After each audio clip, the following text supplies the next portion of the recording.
C'est la troisième année des World Series by Renault et 2007 promet d'être une saison plus serrée que jamais avec 30 pilotes originaires de 17 pays qui concourent en Formule Renault 3,5 litres cette saison. L'an passé, 17 pilotes ont décroché un podium pour au moins une course en catégorie 3,5 litres, ce qui prouve qu'il s'agit d'un des championnats les plus ouverts dans tout l'univers des sports mécaniques.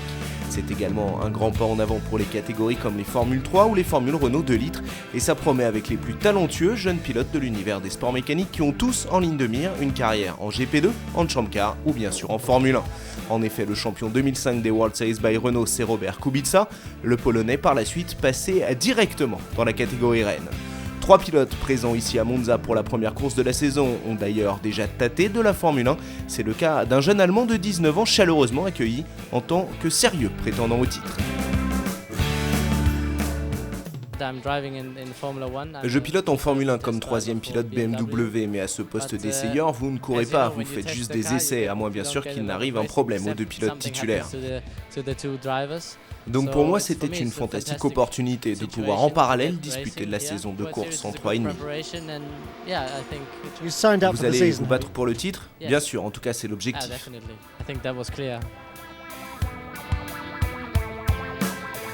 Tout le monde est donc impatient de débuter.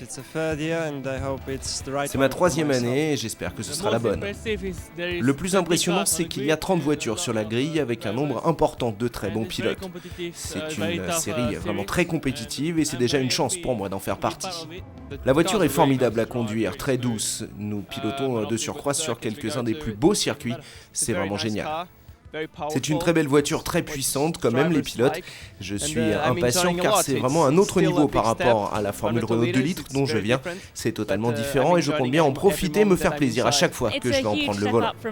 C'est un énorme pas en avant par rapport à la Formule Renault et c'est une joie immense d'être ici et d'en faire partie. En plus, je suis la seule fille du plateau, je suis vraiment impatiente que les choses sérieuses commencent. Nous allons simplement faire de notre mieux pour essayer de remporter le championnat cette année. En 2007, il y a beaucoup de changements avec par exemple une seule séance qualificative désormais ou la grille inversée. Ça va donc être très excitant. Je suis un combattant né et je me battrai jusqu'à la dernière course pour le titre. Enfin, on verra bien. J'habite à peine 20 km d'ici, donc j'ai pas mal de pression ce week-end. Mais bon, je vais essayer de faire de mon mieux.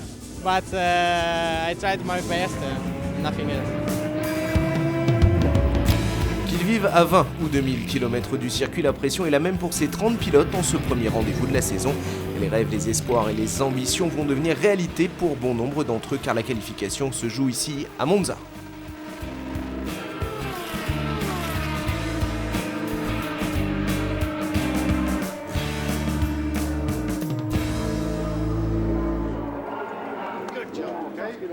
Et finalement, c'est le Russe Michael Aleshine dont c'est la deuxième saison en World Series qui décroche le meilleur chrono avec plus d'une demi-seconde d'avance. Cette année, il n'y a qu'une seule session de qualification par meeting et elle rapporte des points pour le championnat.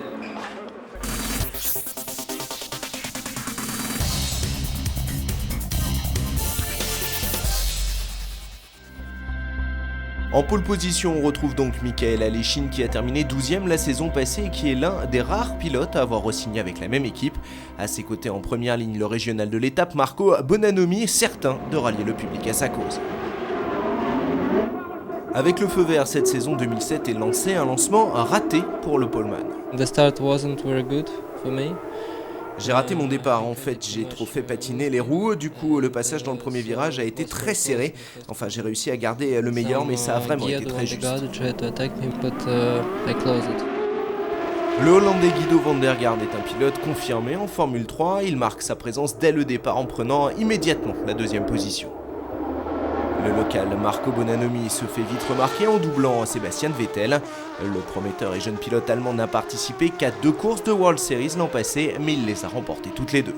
Sa première erreur en World Series arrive au début du deuxième tour quand il part en tête à queue au passage de la chicane de départ.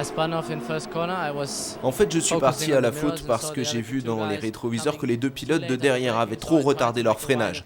Donc j'ai essayé de vraiment élargir ma trajectoire, mais c'était trop tard. J'ai été touché à l'arrière et je suis parti en tête à queue. Heureusement, j'ai pu redémarrer le moteur et continuer.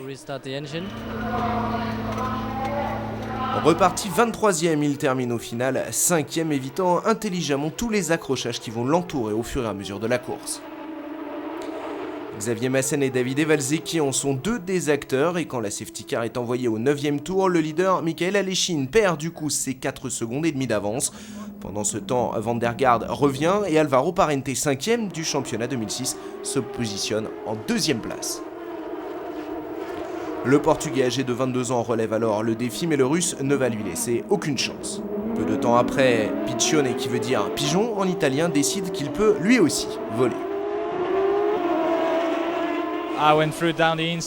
J'étais positionné à l'intérieur avec une voiture à ma gauche et une autre devant moi. Tout le monde a freiné très tard. Toutes les voitures ont donc brusquement ralenti. J'ai sauté sur les freins, mais j'ai touché la voiture devant moi et ma voiture a décollé. J'ai fait quelques soleils. Je ne sais pas exactement combien, mais ce que je sais, c'est que je me suis envolé très haut dans le ciel avant de retomber très durement sur le sol. C'était vraiment un gros crash. Qu'est-ce que vous avez pensé à cet instant? Quelque chose comme « Mon Dieu, ça va être terrible » Pour être tout à fait honnête, la seule chose que j'avais en tête, c'était vivement que je sorte de la voiture et si possible sur mes 2 jambes.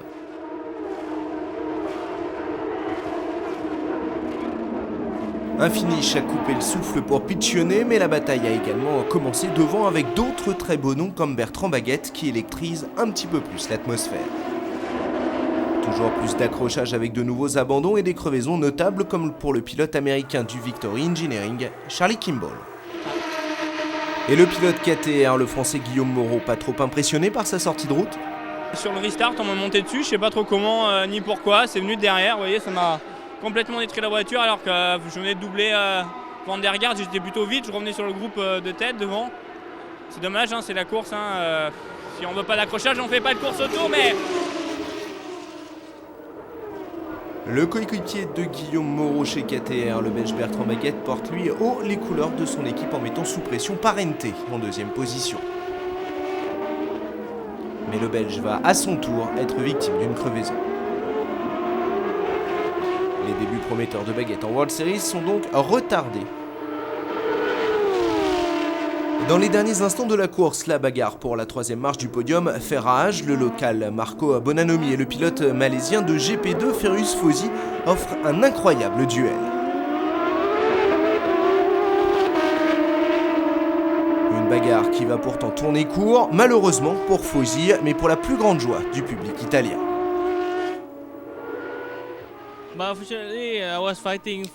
J'étais en pleine bagarre pour la 3e place et j'étais vraiment bien quand Bonanomi m'a petit à petit emmené dans l'herbe où j'ai perdu le contrôle de la voiture. Enfin, soyons positifs, au terme de cette première course de l'année, nous savons que nous avons une bonne voiture et j'espère pouvoir le prouver jusqu'au drapeau à damier lors de la 2e course demain.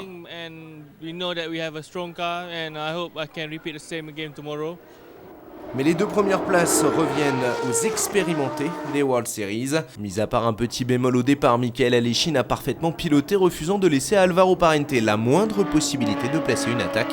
Le Russe engrange donc 15 points, ceux de sa victoire, et les 4 points issus des qualifications. Ça ne pouvait pas se passer mieux pour le Moscovite de 19 ans. C'était une course mouvementée, j'ai dû me battre pendant toute la course avec Parente derrière moi, mais aussi avec la voiture pour trouver le meilleur rythme possible. To get a good time.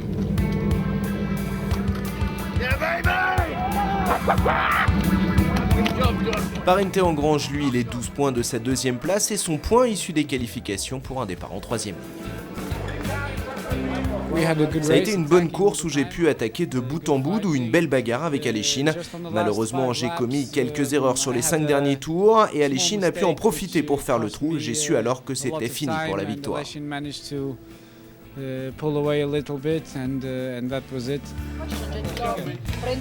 Enfin, le régional de l'étape, Marco Bonanomi prend 10 points en plus de ses 4 points pour son départ en première ligne. C'est toujours particulier pour un pilote de faire un podium à domicile, alors cette 3e place chez moi à Monza me ravit bien sûr.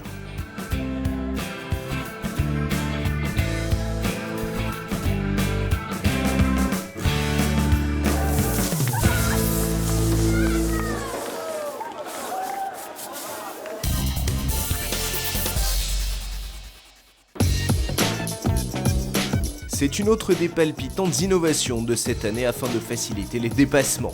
On peut l'utiliser pendant 60 secondes au total sur l'ensemble d'un week-end. Cela donne des tours moteurs supplémentaires et c'est appelé le push to pass.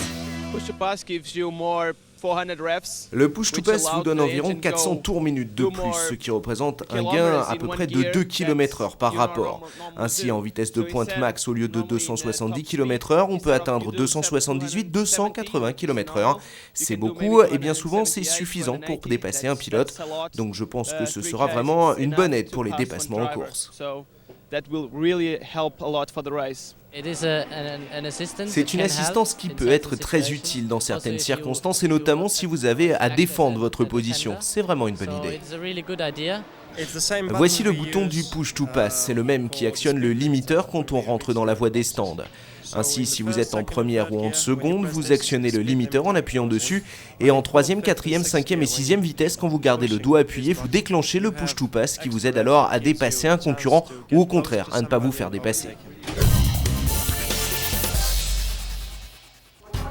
Autre nouveauté 2007, au lieu d'une séance de qualification pour la deuxième course, les organisateurs ont décidé d'impliquer le système de la grille inversée, avec les 10 premiers de la première course qui partent en sens inverse. Le 10e prend donc le départ de la deuxième course en pole position, le vainqueur de la première course depuis la 10e place. Ce système ne me plaît pas trop. C'est bien pour le spectacle et les spectateurs, mais d'un point de vue purement sportif, c'était mieux avec 2 séances de qualif. Un système qui nous met une femme en pole position. Pippa Mann n'est pas juste la première femme à participer au championnat 3,5 litres, mais également la première personne à bénéficier de ce nouveau règlement. Sa séance de qualification a été désastreuse, elle a en effet terminé avec le plus mauvais temps, mais dans la première course, elle a fait taire les sceptiques pour prendre à l'arrivée la 10e place, lui offrant donc la pole dans la deuxième course. Alors Pippa, est-ce que vous réalisez que vous êtes en pole dès votre premier week-end en World Series 3,5 litres? Pour être honnête, pas du tout, surtout vu nos piètres qualifications ce week-end. D'ailleurs, si vous m'aviez dit ça en début de week-end, je vous aurais répondu que ce n'était pas bien de se moquer de moi. J'ai déjà occupé plusieurs fois la pole position en karting quand je courais en Formula, mais c'était totalement différent car le départ était donné lancé. Donc en fait, je vais effectuer ce week-end mon premier départ arrêté depuis la pole. Ça devrait être intéressant.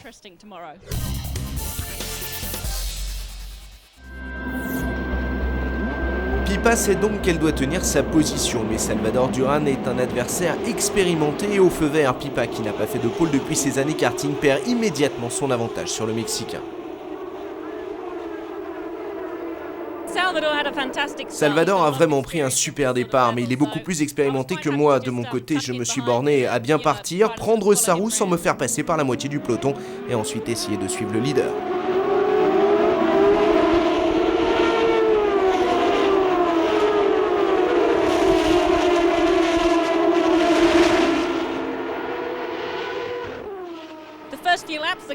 Dans les premiers tours, la voiture marchait vraiment bien et je me suis dit qu'on allait faire une bonne course, mais rapidement je me suis rendu compte que toutes les températures montaient et surtout celles des freins. Et du coup, je n'arrivais pas à mettre les pneus en température. Sans ça, je pense que j'aurais pu retenir mes adversaires plus longtemps.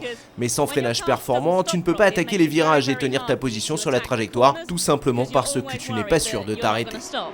En tête, Duran augmente rapidement son avantage sur Pippa. Vettel et Pavlovic la dépassent rapidement également. Quelques temps plus tard, Richard Philippe est victime d'un accident dans les barrières de sécurité et doit abandonner la course. Le safety car fait alors son entrée. Duran perd son avantage sur Vettel. La sortie du safety car a été vraiment une bonne chance pour moi car j'ai pu revenir au contact de Salvador sans forcer. Mais clairement, nous n'avions pas le même rythme, il était beaucoup plus rapide et je me suis donc concentré à la défense de ma deuxième place face à Pavlovic qui était lui aussi plus rapide que moi sur certains secteurs.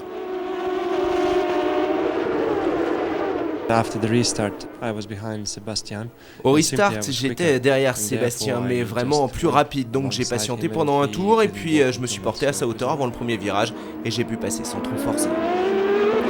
Salvador Duran saisit immédiatement cette opportunité pour accroître son avance en tête. Milos Pavlovic, pour sa 3e saison en World Series, creuse également devant Sebastian Vettel. Le jeune Allemand qui doit également se méfier du vainqueur de la première course, Michael Aleshine, qui se rapproche de plus en plus.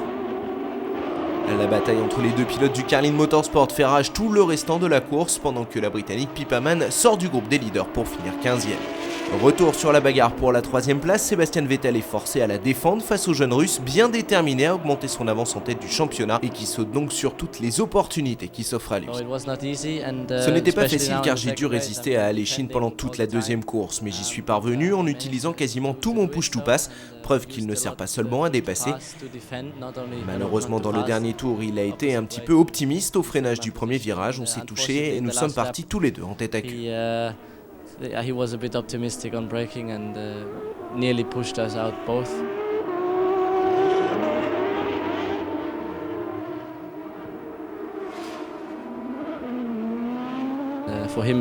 Pour lui, la course s'est terminée là, alors que pour moi, j'ai eu la chance de pouvoir continuer. Le directeur d'équipe Trevor Carlin déclare ne pas empêcher les coéquipiers de se battre entre eux, mais sans toutefois aller jusqu'à l'accident.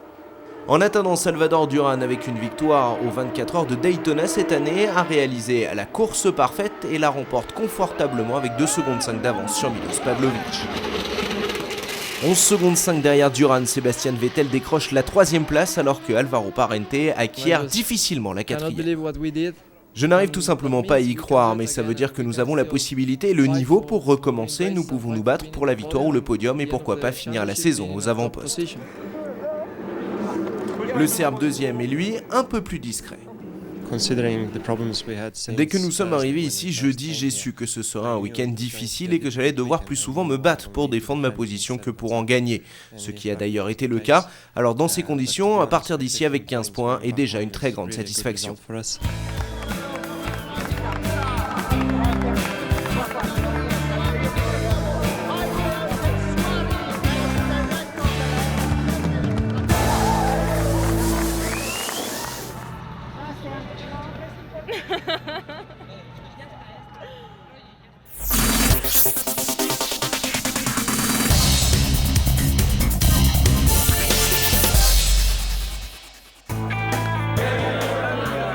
Welcome to Nürburgring. Здравствуйте, добро пожаловать в Nürburgring. Dans de nombreuses langues différentes, le message est le même. Bienvenue au Nürburgring pour un grand week-end de course.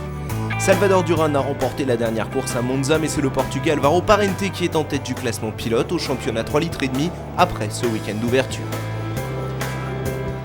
L'équipe italienne Draco Racing est attendue ce week-end, mais l'équipe qui est vraiment sous le feu des projecteurs en ce début de saison, c'est la britannique du Carlin Motorsport. Ces 2 pilotes, Michael Aleshin et Sébastien Vettel, ont été au centre d'une rude bataille à Monza, avec une collision entre les 2 hommes sur le dernier tour. Un tête-à-queue synchronisé qui aurait pu énerver les mécaniciens du Carlin. Well, I saw a replay. J'ai vu le replay avec les mécanos et en fait ils ont plutôt apprécié la figure, en tout cas ça les a bien fait rire. Nous avons fait le même tête à queue en même temps, on aurait presque pu croire à de la natation synchronisée. Like swimming, you know, like girls. Like very similar. Le directeur de l'équipe Trevor Carlin a lui été plus pragmatique.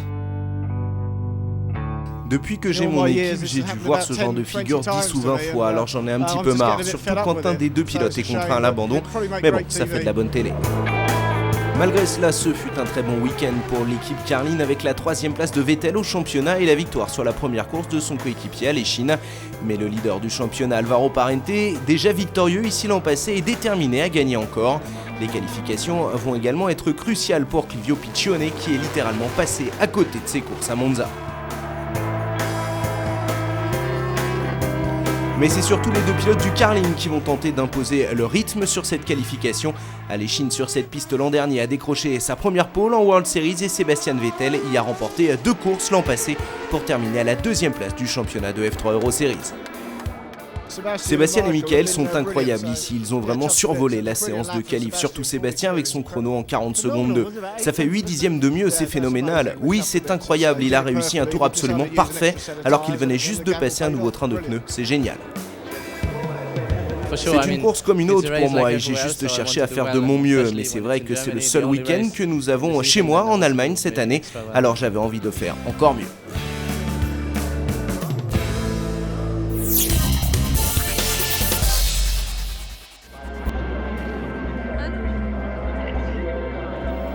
Avec 23 tours à boucler sur cette première course et le premier ravitaillement obligatoire de la saison, le Nürburgring n'est pas vraiment le rendez-vous le plus évident de l'année.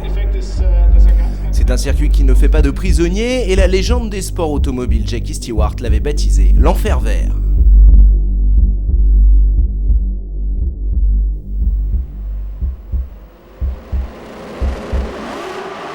À l'extinction des feux, le jeune Allemand prend un départ en trombe. C'est le pilote d'essai de BMW. Il est déterminé à prouver qu'il fait un successeur tout trouvé à Michael Schumacher. Au premier virage, le Nürburgring fait d'ores et déjà ses premières victimes. Piccioni et le vainqueur de Monza, Salvador Duran, terminent dans les graviers, pendant que l'autre vainqueur de Monza, Michael Aleshin, du Carlin Motorsport, est lui victime d'une crevaison. C'est la deuxième fois en 3 courses qu'il est contraint à l'abandon. Et comme toujours, quand la bagarre tourne mal, chacun a sa version des faits. J'ai pris un bon départ, mais je me suis retrouvé à la bagarre avec Barba à la corde du premier virage. Du coup, on a tous les deux tourné assez tard. Je ne sais pas si on s'est touché ou non, mais ensuite le premier virage s'est transformé en une immense confusion. Pas de rire chez les deux vainqueurs de Monza, le Russe est tout simplement furieux et le Mexicain ne se réjouit pas plus. Après l'apparition de la safety car, la course reprend à la fin du 3e tour. Vettel prend une confortable avance immédiatement devant Hanley et Barba. Parente est en 4e position. Le Britannique Ben Hanley est donc le plus grand bénéficiaire de l'accident qui vient de se produire. J'ai complètement raté mon départ puisque je me suis retrouvé 6e ou 8e au premier virage. Mais quand il y a eu cet accrochage, j'ai réussi à passer au travers un peu miraculeusement et je me suis retrouvé 2e. Ce qui évidemment m'a réjoui, même si j'ai bien conscience d'avoir été particulièrement chanceux sur ce coup-là. La course nous propose d'intéressants duels, dont celui pour la 3e place entre les deux Alvaro Barba du Team Draco Racing et l'excellent Alvaro Parente du Tech One Racing. Le leader du championnat maintient la pression sur l'Espagnol aussi durement qu'il le peut, mais il n'arrive pas à lui ravir sa position.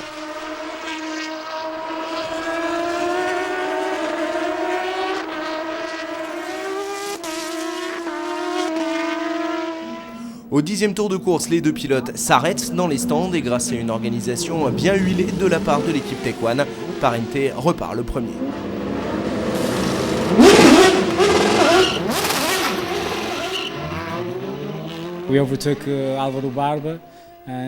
L'équipe a fait un arrêt au stand fantastique, ce qui nous a permis de dépasser Barba dans les stands alors que je n'y arrivais pas sur la piste.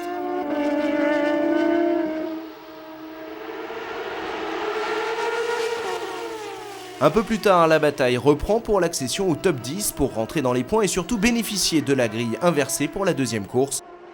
Le Russe Nanimov perd sa lutte avec les pilotes KTR, Baguette et Moreau afin de décrocher la 10e place, synonyme donc de pole pour la 2e course.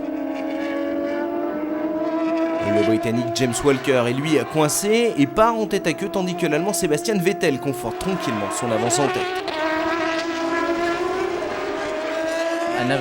C'est la première fois que j'avais une monoplace parfaite cette saison, alors je me suis appliqué à en profiter. Au final, ça a été une course parfaite et une journée parfaite. Vous n'avez pas eu besoin d'attaquer pour défendre votre position? Non, pas du tout. En fait, pour être honnête, je ne me suis presque pas servi du push-to-pass. En 2e position, on retrouve Ben Hanley de retour en forme au sein du Prema Power Team, mais la plus grande satisfaction, c'est bien sûr celle du jeune Allemand, vainqueur à domicile et surtout certain de redécrocher de nouveaux podiums cet été.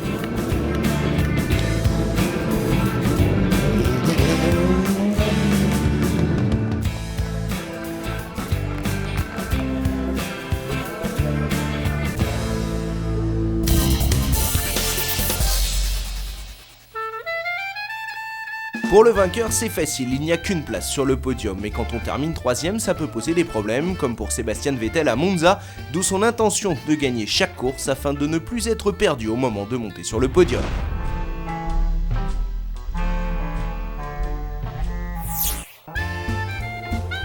Pipaman aime laisser des petits mémos un peu partout, elle en a d'ailleurs laissé un sur sa voiture.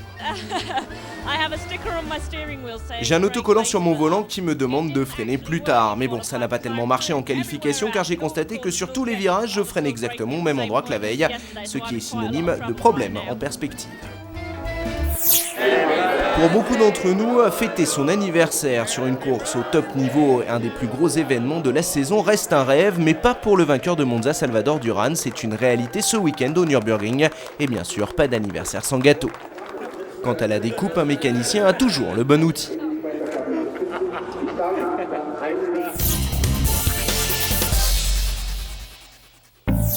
On l'a vu, les 10 premiers de la course numéro 1 sont placés dans le sens inverse sur la grille de départ de la course numéro 2. Une innovation en World Series cette année qui n'est pas du goût de tous les pilotes. Bien sûr, pour le public, ça rend la course du dimanche plus intéressante, mais en tant que pilote, je ne peux pas aimer ce système. Pour une raison simple, on pénalise les meilleurs. Celui qui a bien travaillé, qui connaît bien la piste et qui a la bonne voiture a de grandes chances de gagner le samedi, mais du coup, il se retrouve rétrogradé de 10 positions sur la grille de départ pour la deuxième course, ce qui veut dire qu'il n'a quasiment aucune chance de gagner la course du dimanche, alors qu'il a prouvé pourtant être le plus rapide du week-end. C'est vraiment dommage.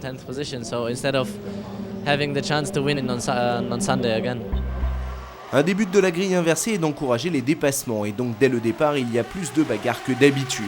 Moro s'en sort le mieux par rapport à Molina, mais c'est l'Italien Davide Valsecchi qui manœuvre le mieux au départ pour mener la course sur le premier virage. Et comme le veut la tradition, il y a l'habituel accident dans le premier tour. Le Nürburgring fait honneur à sa réputation. Durant la majeure partie de la course, bagarre intéressante entre les deux premiers de la course 1, Ben Hanley et Sebastian Vettel. C'est extrêmement difficile de dépasser sur cette piste, car dès que vous suivez une voiture pendant un ou deux tours, les pneus se refroidissent et vous commencez à glisser de partout. Du coup, vous pensez plus à garder la voiture sur la piste qu'à attaquer. Par ailleurs, avec l'aéro, si vous êtes collé derrière une voiture, vous bénéficiez vraiment de l'aspiration, mais alors votre train avant est si léger que vous ne pouvez déboîter brusquement sans prendre le risque d'un tête-à-queue. Avec Valsecchi premier, le directeur d'Epsilon Euskadi, Johan Villadelprat, consacre son attention sur Albuquerque en lutte avec Molina pour la deuxième place. J'ai pris un très bon départ puisque j'ai passé le premier virage en troisième position. Ensuite, Molina a fait une petite erreur, ce qui m'a permis de récupérer la deuxième place. Tous les yeux sont désormais braqués sur Alvaro Barba qui a réalisé de très bons essais de pré-saison ici, mais l'Espagnol passe toute la course sur les talons du Français Guillaume Moreau. J'étais clairement plus rapide que Moreau, mais je ne pouvais tout simplement pas passer, c'était très difficile. Barba saisit chaque occasion de dépasser le Français, mais ce dernier est obstiné et refuse de le laisser passer, ce qui offre un spectacle à sensation. Pendant ce temps, Hanley et Vettel marquent le pas sur Barba. Vettel prend finalement le meilleur sur Hanley. Hanley a fait une petite erreur dans le dernier virage et comme j'étais là juste derrière, j'ai pu en profiter, mais c'est tout ce que je pouvais faire, être prêt à saisir l'opportunité si elle se présentait. Et puis dans le dernier tour, Barba aussi a fait une petite erreur au même endroit, alors j'ai à nouveau tenté ma chance. Cette fois, il a résisté et m'a emmené dans la partie sale de la piste, j'ai continué à pousser mais nous nous sommes touchés. Alors je n'ai pas insisté, tout content déjà d'être encore en course. Sur le dernier tour, Valsecchi et Albuquerque ont plus de 8 secondes 5 d'avance sur le reste du plateau. Ça va être la grande fête ce soir chez Epsilon Euskadi. Les souvenirs des deux saisons à succès de Robert Kubica reviennent en masse pour Valsecchi. C'est la première victoire en World Series et un superbe stimulant pour sa confiance.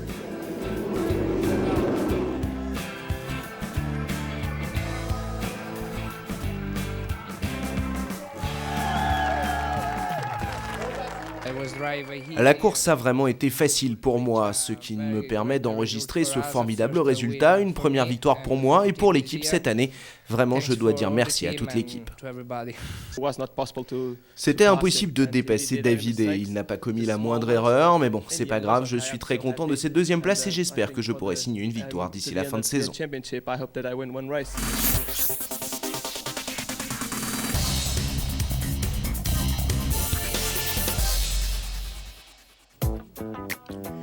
Monaco est le joyau de la Formule 1 et peut-être la course des World Series que les pilotes veulent le plus remporter. En pole position, Alvaro Parente a fait un long chemin pour réaliser ce rêve. Monaco est vraiment une piste superbe et les qualifications se sont très bien passées pour nous, excepté sur un des derniers tours où j'ai fait une petite sortie de route, mais bon, à la fin on a réussi à faire la pole. Mais au départ, Alvaro Parente a surtout à gérer son grand rival Sebastian Vettel. Le départ est très important pour moi. J'ai fait un bon envol et pour le reste, j'ai juste eu à contrôler. Mon départ était plutôt pas mal, mais malheureusement, Parente a fait le même départ, peut-être pas aussi bon que le mien, comme tout le monde sait, il est très difficile de dépasser ici, donc tout ce que j'ai fait, c'était de tenter de rester assez près et de pouvoir profiter d'une éventuelle erreur de sa part. Il a fait quelques erreurs, mais il n'a jamais touché le mur assez fort, il n'a jamais trop esquinté sa voiture, donc je suis resté constant toute la course et il a gagné, moi j'ai terminé deuxième. Pour le vainqueur, le butin, une victoire à Monaco, c'est quelque chose qu'on chérit.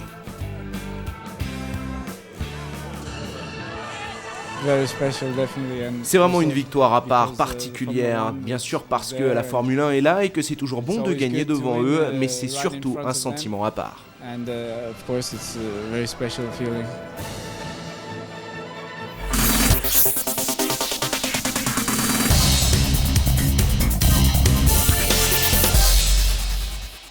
Certes, il n'a pas gagné à Monaco, mais Sébastien Vettel est incontestablement fait pour la Formule 1. D'ailleurs, quelques semaines plus tard, il va remplacer chez BMW Robert Kubica, blessé au Canada.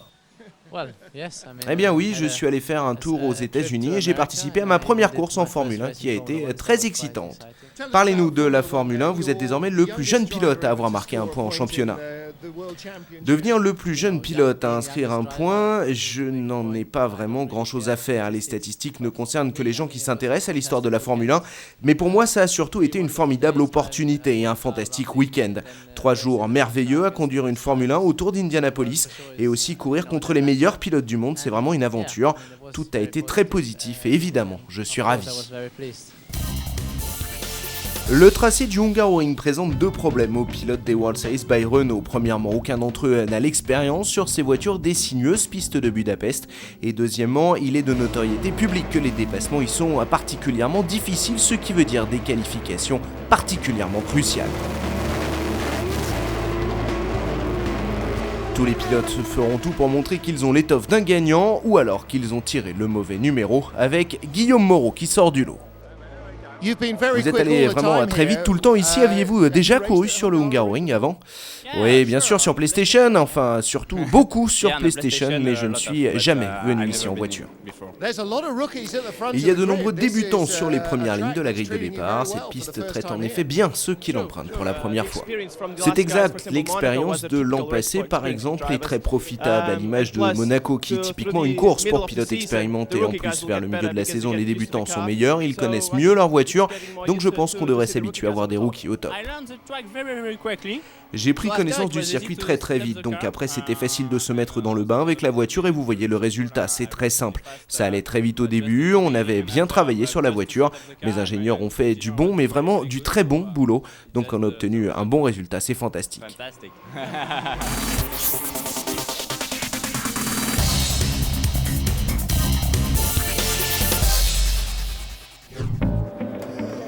En déjà 5 courses cette saison, il y a eu 5 vainqueurs différents et aucun des 9 pilotes en tête de grille ne s'est déjà imposé.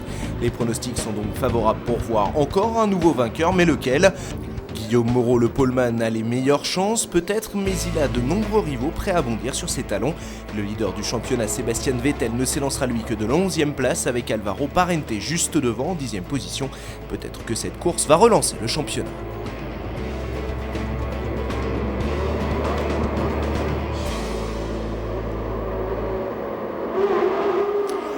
Au départ, Philippe Albuquerque prend le meilleur envol devant Alvaro Barba qui est un peu plus lent. Guillaume Moreau et Albuquerque côte à côte dans le premier virage. Barba va bloquer ses roues et glisser au loin, poussé hors de la piste par Feroz Fouzi.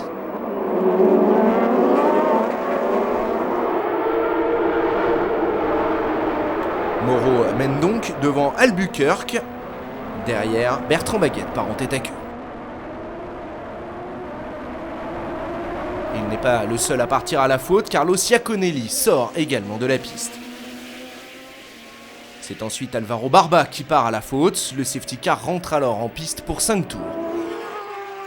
Lorsque la voiture de sécurité éteint sa rampe lumineuse, la course repart. Moreau, alors leader, marque immédiatement son arrêt avec 4 autres pilotes.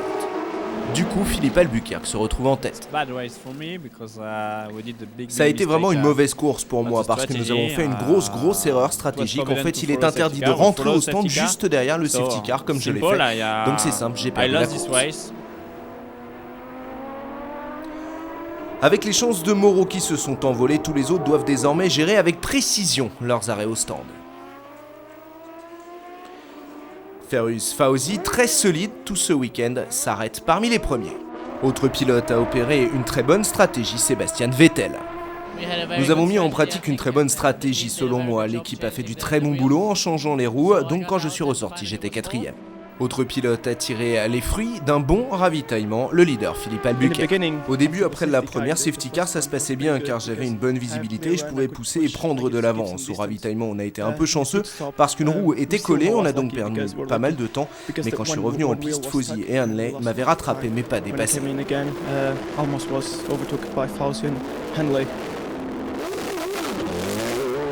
De son côté, Ben Hanley est en 3e position.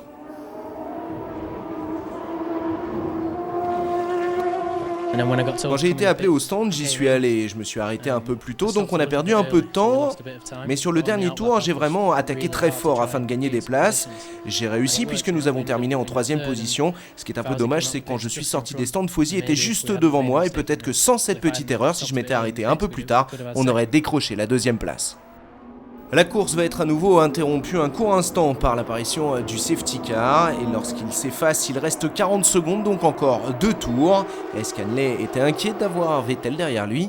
Je n'étais pas vraiment inquiet, je pensais juste que tant que je ne faisais pas de faute, il ne pourrait pas passer. Et puis je voyais dans mon rétro que Moreau était derrière lui et donc qu'il était également sous pression. D'ailleurs, Moreau va dépasser Vettel pour prendre la 4e place. Je me suis fait doubler par Moreau et vous savez, quand il ne reste qu'un tour et que quelqu'un vous dépasse, ça n'est pas vraiment ce que vous souhaitez. Pas de problème pour Philippe Albuquerque et le team Epsilon Euskadi. Le pilote portugais va signer sa première victoire de la saison. C'est le 6e vainqueur différent en 6 courses. Je suis vraiment très heureux pour Philippe, il le mérite vraiment. Il a été un adversaire très solide tout le week-end et il a prouvé sa valeur sur la course avec cette première place qu'il mérite amplement.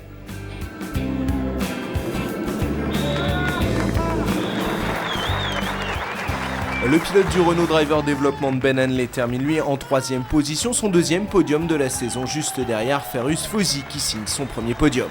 Première victoire de la saison pour Philippe Albuquerque, la première de sa carrière dans cette catégorie pour le champion 2006 de Formule Renault 2 litres. Sur la grille de départ de la 2e course, on retrouve l'américain Charlie Kimball en pole position. Il a terminé 10e de la première course après s'être élancé en 21e position. À ses côtés en première ligne, Michael Aleshin. 3e sur la grille, Alejandro Nunez avec Milos Pavlovic en 4e position. Le leader du championnat, Sébastien Vettel, est lui 7e. Son rival Alvaro Parente n'est que 25e après son abandon lors de la première course. À l'extinction des feux, Kimball et Aleshin prennent le meilleur en vol. Aleshin se retrouve devant. Nunez par l'intérieur dans le premier virage tente de dépasser le poleman. Aleshin contre-braque et part en tête à queue, forçant Kimball à sortir de la piste pour l'éviter. Nunez du coup se retrouve en tête de la course alors que derrière Salvador Duran doit abandonner. Explication avec le ralenti, Kimball avec des pneus sales bloque les roues au freinage et percute le peloton, plus particulièrement Philippe Albuquerque, puis Salvador Duran. Un fait de course qui fait les affaires du leader Alejandro Nunez. J'ai très bien démarré et j'aurais pu prendre Aleshin et Kimball par la suite. Au début, ma voiture était vraiment très performante. Je suis parti avec des pneus neufs, donc c'était plus facile. Et puis après, il y a eu la safety car. Une course décidément mouvementée. C'est ensuite Jaap van Lagen qui perd le contrôle de sa voiture en plein peloton et va percuter Davide Valsecchi.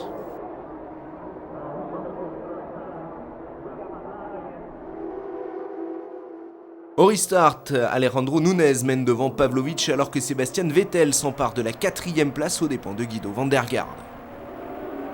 Nunez se retrouve sous la pression de Pavlovic. J'ai tenté après la reprise de la course de le doubler, j'y étais presque mais pas tout à fait, donc pas de prise de risque aujourd'hui, ce n'était pas nécessaire.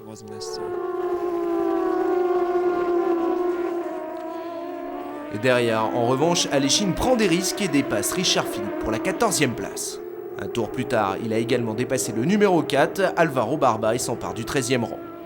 Pipaman en revanche est plus difficile à dépasser et après 5 tours d'essai, Aleshin braque trop tard, il percute l'anglaise et la pousse en tête à queue. Course beaucoup moins mouvementée pour le tiercé de tête. Je pense que c'était une très bonne course. J'ai été en mesure de suivre le rythme des pilotes de pointe. Certaines fois, j'étais même tout près de Milos Pavlović, mais il s'est bien défendu et c'est devenu extrêmement difficile. Et derrière, l'Anglais Ben Hanley rencontre le même type de problème en essayant de dépasser Vettel. Au final, c'est donc Alejandro Núñez qui décroche sa première victoire sur une course des World Series. L'équipe Comtech est toute à sa joie, ravie de renouer avec le succès qui leur a permis de faire triompher Alex Danielson l'an passé.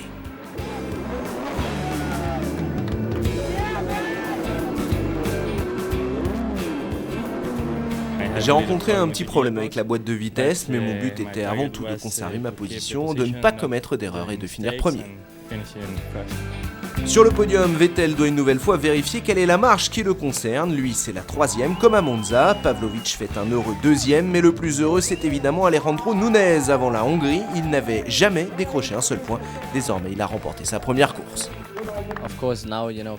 Bien sûr, maintenant les gens commencent à penser au championnat, mais pour être tout à fait honnête, c'est juste bon pour moi de savoir que je suis devant et de savoir que j'ai une avance confortable.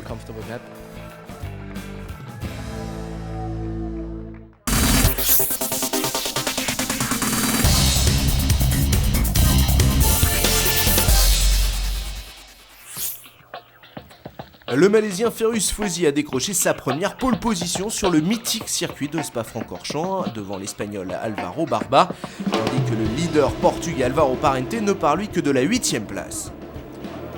Dès le départ, il y a du grabuge quand Miguel Molina passe par-dessus l'arrière de la voiture de Barba, laissant Fauzi mener la course. Parente, de son côté, a rapidement attaqué puis dépassé Clivio Piccione et Barba, alors qu'il y a une collision derrière entre Aleshin et Davide Valsecchi. Se débarrassant du héros local Bertrand Baguette, Parente prend la seconde place avant d'aller s'attaquer au leader. Il le dépasse dans une audacieuse manœuvre. Clivio Piccione a pris le 2e en chasse, mais sa voiture va le laisser tomber à quelques mètres seulement de l'arrivée. Du coup, Ferus Fauzi et Ben Hanley rejoignent le leader Alvaro Parente sur le podium. En rebondissement avant même le départ de la 2e course, Michael Hammermüller, le remplaçant de Sebastian Vettel titularisé en F1 chez Toro Rosso, se crache dès le tour de mise en grille. Il laisse ainsi la place à Milos Pavlović qui va prendre la tête sous la pression de Carlos Iaconelli. Marco Bonanomi tente de récupérer la 2e place mais sans réussite. De son côté, Hanley 2e revient au contact du leader.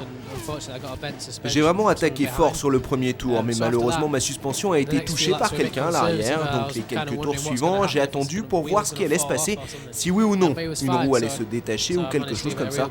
Mais en fait tout s'est bien passé, j'ai réussi à faire une bonne course pour finalement rattraper Milos. Après c'est devenu un peu plus difficile parce que bien sûr lui aussi allait très vite.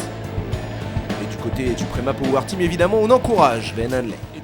C'est bien de disputer une belle bataille quand elle tourne bien pour vous. Spa s'est très bien passé pour moi, ça a été une course intense, savoir que je peux piloter avec des gens qui connaissent la limite, celle qu'il ne faut surtout pas franchir. Avec Ben ça s'est très bien passé, on était proches de nombreuses fois, on s'est touché mais toujours très sportivement. Et pourtant au dernier passage sur la chicane de l'arrêt de bus, Pavlović et Hanley se sont même percutés. Je sentais que je pouvais encore remporter la course s'il m'avait laissé un tout petit peu plus d'espace sur la piste au lieu de me pousser en dehors. Ça a été une décision difficile à prendre, vous savez, j'aurais pu suivre ma ligne, on se serait vraiment percuté et aucun de nous deux n'aurait récolté de points. Mais finalement, j'ai préféré jouer la prudence parce que le championnat ne se joue pas sur une course. On a tous les deux respecté les limites, mais on a tous les deux été jusqu'aux limites. On a néanmoins terminé la course tous les deux, c'est bon pour tout le monde, nous les pilotes, et je pense que c'est la même chose pour les spectateurs. Après 43 tentatives, Milos Pavlović a donc finalement décroché sa première victoire en World Series. Salvador Duran, le Mexicain, le rejoint sur le podium avec Ben Hanley.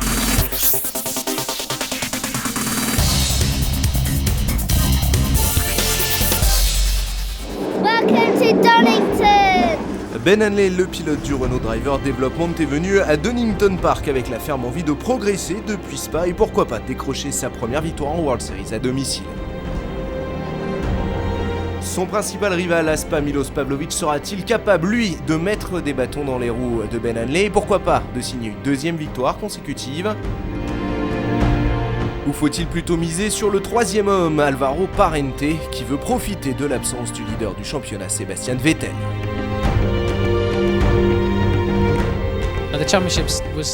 Le championnat est encore très ouvert, même s'il n'en a pas l'air. Sébastien Vettel avait un gros avantage, mais il n'est plus là. À nous donc de tout faire désormais pour le rattraper. Bien décidé à briller, Ben Hanley est d'ailleurs parmi les premiers sur la piste pour les qualifications. Le vainqueur de la première course de Spa-Francorchamps, Ferruce Fauzi, s'est hissé au top du premier groupe de qualification, alors que dans le même temps, Hanley a eu un accident. Le drapeau rouge est donc déployé et la session stoppée à mi-parcours.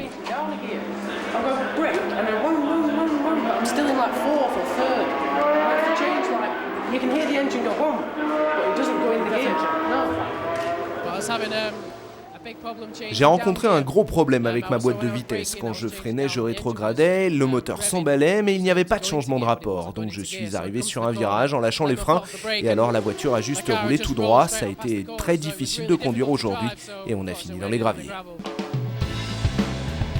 Le champion 2005 de Formule 3, Alvaro Parente, s'attendait à une bonne séance de qualification au sein du deuxième groupe.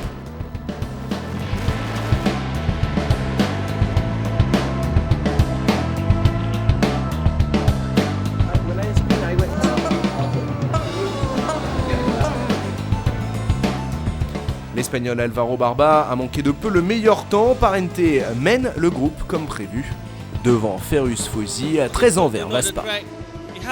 C'est bon de connaître la piste, ça m'aide, mes courses de Formule 3 ici m'ont donné de l'expérience et ça me donne un petit avantage pour la course. Mais pourtant c'est bien le Portugais qui vit près de Northampton qui décroche sa deuxième pole de l'année.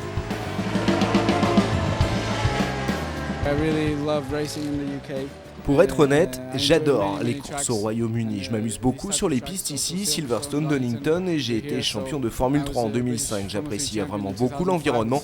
Décrocher à la pole ici, c'est génial.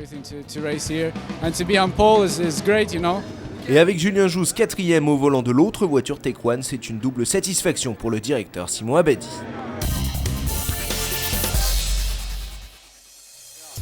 Sur la grille de départ de la première course, on retrouve donc Alvaro Parente en pole avec à ses côtés Ferruce Fauzi, 3e place pour Barba devant Julien Jousse. Avec le prétendant au titre pilote Parente en tête et les points qu'il engrange grâce à sa pole position, les affaires se présentent mal pour son plus proche rival Ben Hanley, aligné à la 26e place après sa désastreuse séance de qualification. Au départ, Parente va immédiatement s'emparer du commandement.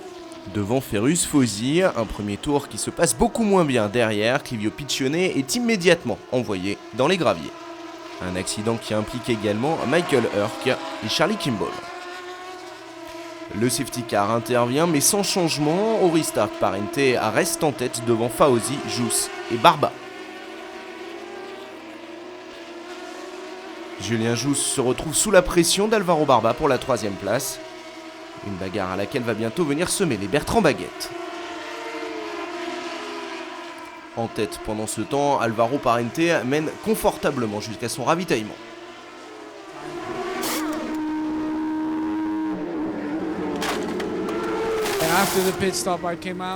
Après l'arrêt au stand, je suis revenu en piste, tout le monde s'était également arrêté pour ravitailler. Nous étions donc à nouveau en première position avec une bonne marge de 5 ou 6 secondes.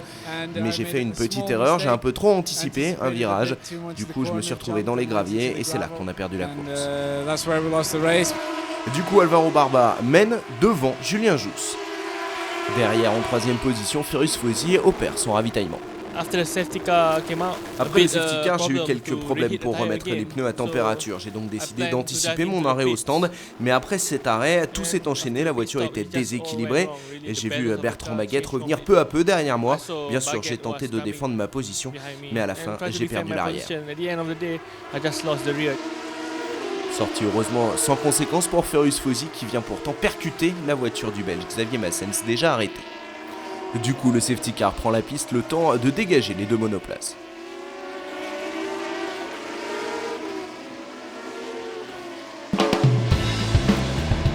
Au restart, Alvaro Barba conserve sa position en tête devant Julien Jousse, Bertrand Baguette et Alvaro Parente revenu en 4e position.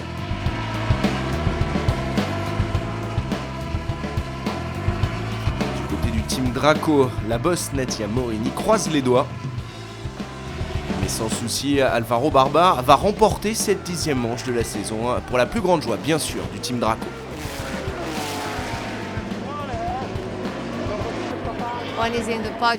Quand mon pilote est sur le podium, je suis très heureuse parce que nous avons travaillé très dur avec mon équipe pour cela, pour ces quelques secondes de podium.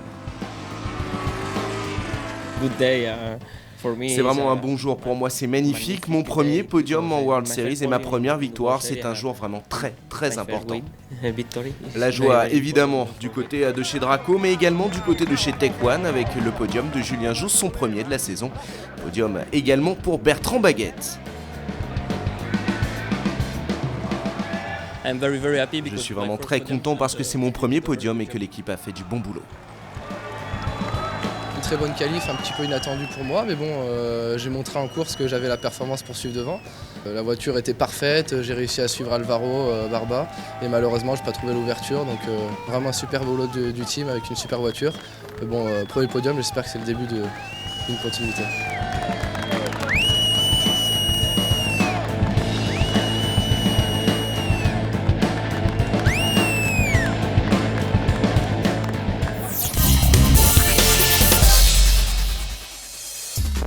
Sur la grille de départ de la deuxième course, avec le système de la grille inversée, c'est James Walker qui se retrouve en pole position. Il avait terminé 10e de la première course.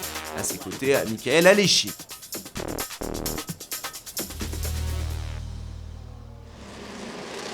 À l'extinction des feux, Alessi prend un meilleur départ et dépasse immédiatement James Walker pour aller s'emparer du commandement. Derrière, David Evalzeki fait un tête à queue sur la ligne de départ et se retrouve dans l'herbe. Bertrand Baguette, lui, part en tête à queue en plein milieu du peloton, mais bizarrement, ne touche personne. Pendant ce temps, Alvaro Parente, 4e, passe par les graviers, mais rejoint la piste et peut continuer la course.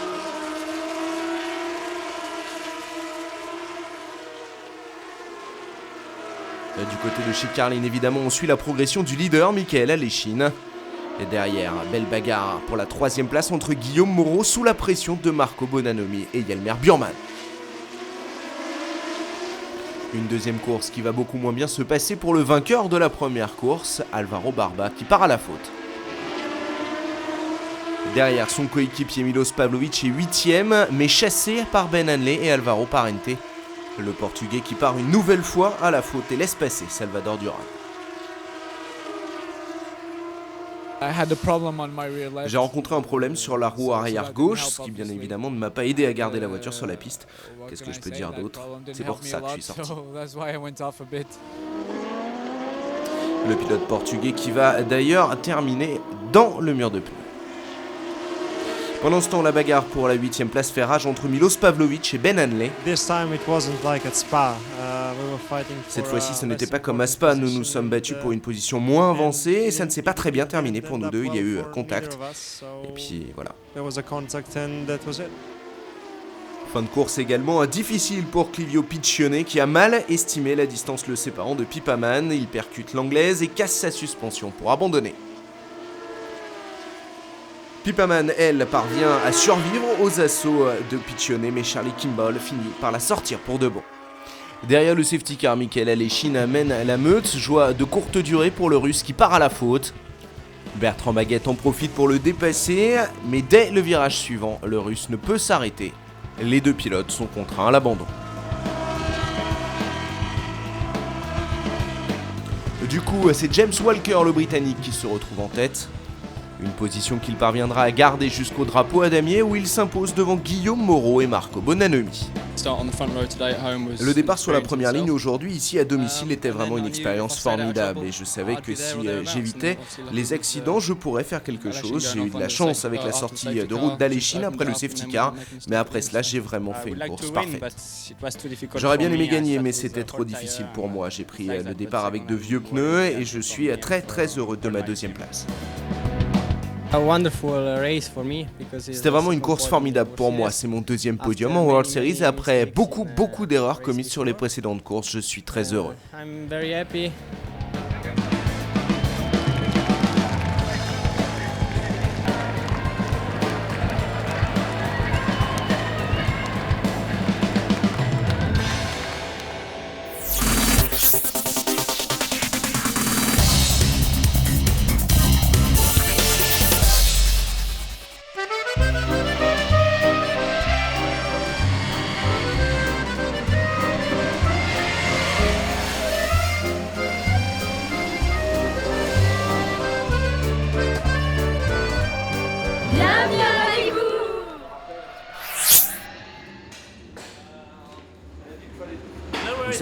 briefing.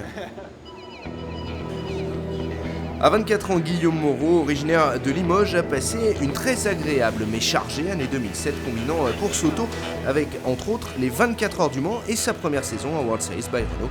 Désormais, il se tourne vers l'avenir et ce week-end de course sur le sol français. C'est toujours bien quand vous pilotez à domicile. J'aime Magny-Cours, je connais parfaiement la piste. Pour moi, c'est un gros événement et bien sûr, j'espère gagner. Le Français a déjà prouvé sa rapidité cette saison, notamment au Hungaroring où il a signé sa première pole et mené la course avant malheureusement de tout perdre derrière le safety car. Finalement, il décroche son premier podium de la saison à Donington Park. Parlez-nous un petit peu de Radio Guillaume. Radio Guillaume ? Ouais, Radio Guillaume, c'est un peu spécial. Vous savez, moi je suis quelqu'un de très joyeux dans la vie. Alors mon but, bien sûr, c'est de courir en Formule 1, mais mon second but, peut-être même au même niveau, c'est de courir un jour en NASCAR parce que c'est tout à fait la discipline parfaite pour moi. Le show, vous savez.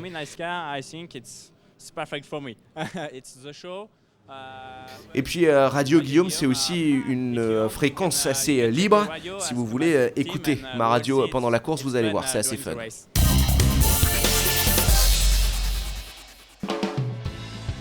Comme d'habitude, les qualifications pour les pilotes de 3.5 se divisent en deux groupes. Comme Magny-Cours est une nouvelle épreuve des World Series, les staffs ont 2 séances d'essai la veille pour bien faire leur réglage.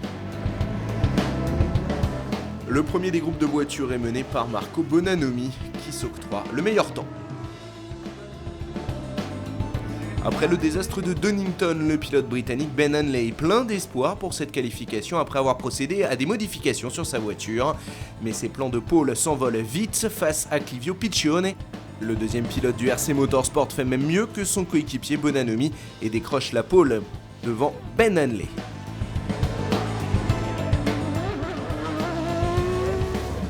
Joli coup donc de la part du RC Motorsport.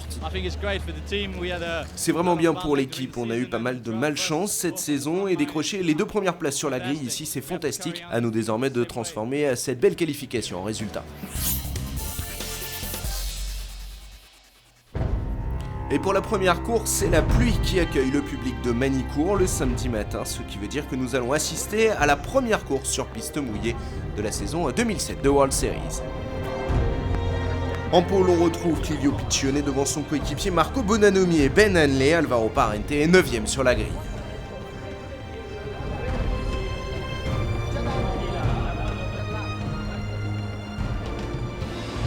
Au départ de la première course, Piccione est le plus rapide en action. Hanley, derrière, s'empare immédiatement de la 2e place aux dépens de Marco Bonanomi. Le jeune Britannique qui va même tenter de dépasser Piccione au virage d'Adélaïde, mais sans succès.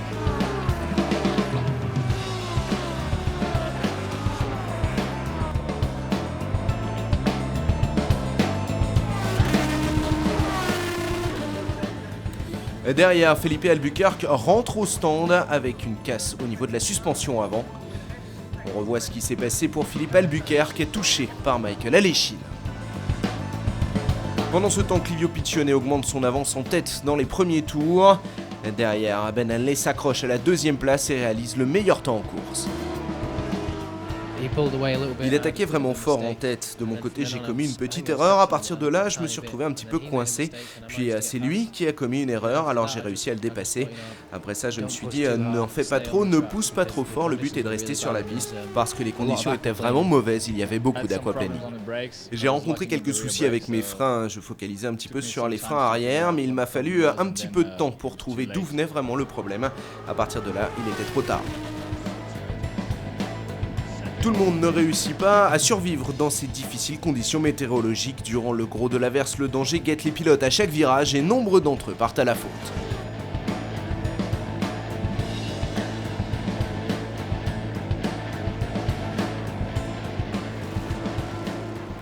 De son côté, Alvaro Parente reste en piste et opère son ravitaillement, tout comme Ben Hanley qui ravitaille également.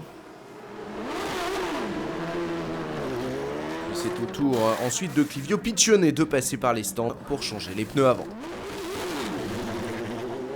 David Evalsecchi opère à son tour son ravitaillement et ressort en 2e position devant Clivio Piccione.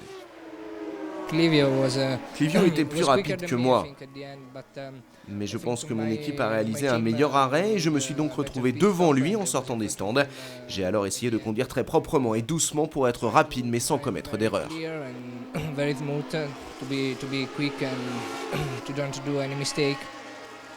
Ce qui n'est pas le cas derrière lui de Clivio Piccione. En fait, j'ai été plutôt chanceux parce que j'ai pu rattraper mes 2 erreurs et rester en piste malgré un passage à chaque fois dans les graviers. Et puis, j'aurais pu avoir un gros accident comme les autres, donc je suis déjà très heureux d'être à l'arrivée. Milos Pavlovic du team Draco termine à la 4e place, juste devant Guido van der Garde et Alvaro Parente 6e. La victoire revient à Ben Hanley devant Davide Valsecchi et Clivio Piccione.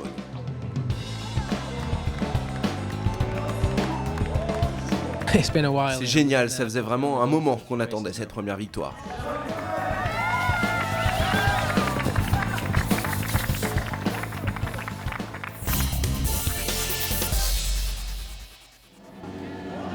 Un week-end de Magny-Cours particulièrement important pour tout le contingent français des pilotes, à commencer par Guillaume Moreau qui occupera la pole position sur la 2e course.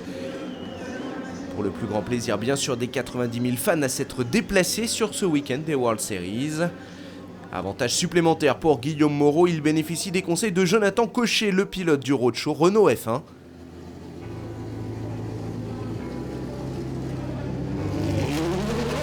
Un public de Magny-Cours absolument ravi puisqu'en 2e course, la première ligne est 100% française. Derrière Guillaume Moreau, en effet, c'est Julien Jousse, 9e de la première course, qui occupe la 2e position sur la grille. Suivent Miguel Molina et Carlos Iaconelli. Alvaro Parente, le leader du championnat, est en 5e position. Le soleil a fait sa réapparition sur Magny-Cours, mais la piste reste humide pour cette 2e course.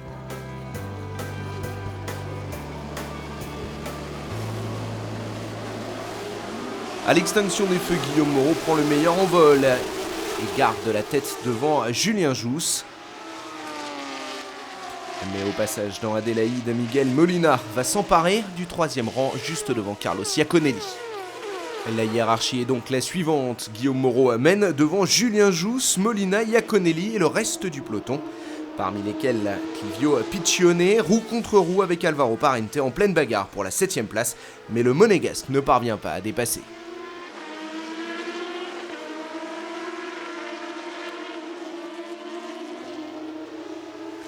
Course terminée en revanche pour Milos Pavlovic, contraint de rentrer au stand, des dégâts apparemment causés par un contact lors du premier tour avec Ben Hanley.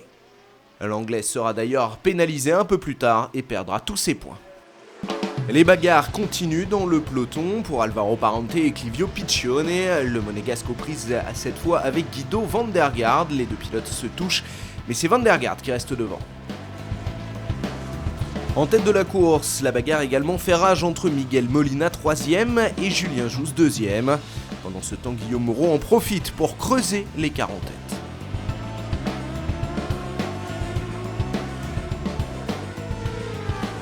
Dans la bagarre pour les accessites, Alvaro Parente dépasse Miguel Molina pour la 3e place. Guido van der Garde suit derrière à la bagarre avec Carlos Iaconelli. Et à la fin du tour, c'est à nouveau Molina qui est en 3e position devant Parente. L'Espagnol va d'ailleurs essayer de s'attaquer à l'autre monoplace Tech 1, celle de Julien Jousse pour la 2e place. Et dans Estoril, Julien Jousse part un peu large, ce qui permet à Molina de récupérer la 2e place.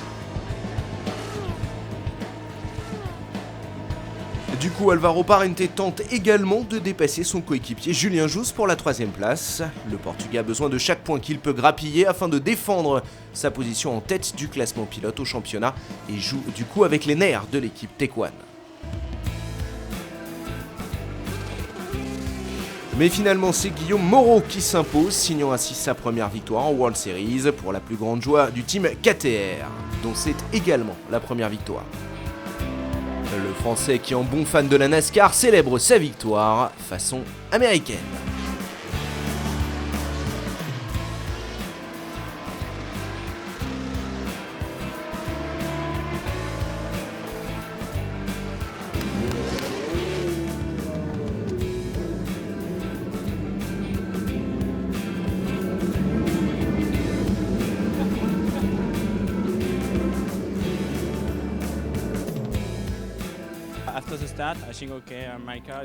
Après le départ, j'ai pensé, bon, ma voiture est proche de la perfection, il faut que j'en profite, j'ai donc accéléré un petit peu le rythme en milieu de course, et puis une fois que j'avais réussi à faire le trou, eh bien j'ai géré pour ne pas tout perdre. Sur le podium, on retrouve donc un Guillaume Moreau heureux devant Miguel Molina et Julien Jousse, 3e.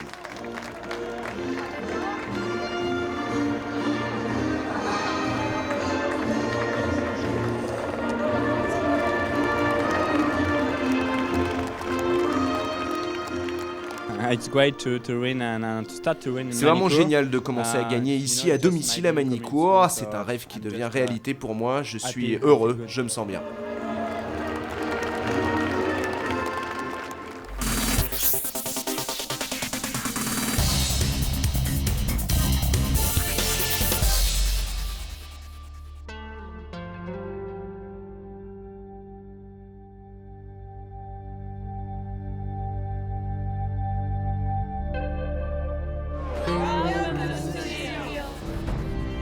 En arrivant à Estoril en tête du championnat, le pilote local Alvaro Parente a beaucoup approuvé. Le natif de Porto a en effet de réelles chances de remporter le titre devant son public.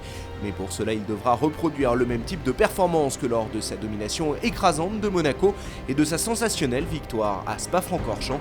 Un autre circuit qui demande beaucoup d'habileté aux pilotes. L'habileté au volant, le gène commun de la famille Parente. My whole family. Toute ma famille est dans le pilotage, mon grand-père, mes oncles. Mon père a fait une carrière de 25 ans en sport mécanique au Portugal. Il m'a offert un kart quand j'avais l'âge de 4 ans pour Noël et je l'ai adoré puis toujours gardé. J'ai d'ailleurs commencé les courses quand j'avais 7 ans et me voilà. Arrivé en 3.5 l'an dernier, il est passé de Victory à Tequan en 2007. Chez Tequan, ils sont tous très jeunes, mais très solides. Ils font vraiment bien les choses et je pense qu'en course auto, vous avez absolument besoin de cela. Vous devez vouloir gagner. J'ai connu Tequan l'an passé, nous avons pas mal discuté ensemble, puis je suis allé faire un test avec eux. Tout s'est très bien passé puisque nous étions parmi les plus rapides. Surtout, on s'est bien entendu et tout en a découlé. Tequan m'a offert une belle opportunité pour cette saison malgré mes problèmes avec des sponsors. Je cours toujours pour gagner et donner le meilleur de moi-même. Nous verrons bien si c'est une attitude payante en fin d'année.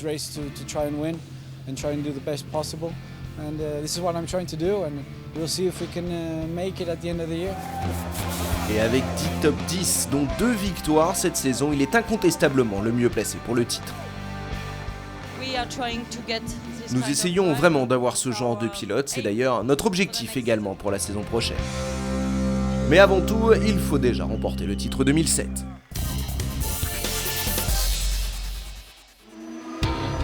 Comme toujours, les qualifications divisent les pilotes en 2 groupes basés sur leur position au championnat. Le pilote le plus rapide de chaque groupe devance ensuite ses collègues depuis la première ligne, la pole position étant attribuée au plus rapide des 2 groupes.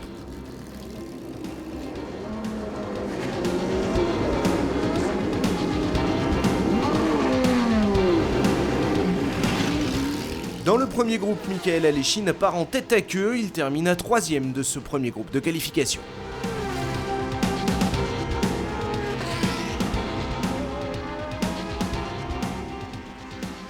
Le deuxième temps de ce premier groupe revient à Ben Hanley, l'un des prétendants au titre. Et c'est Julien Jousse au volant de la deuxième monoplace du team Tequan qui se montre le plus rapide dans ce premier groupe.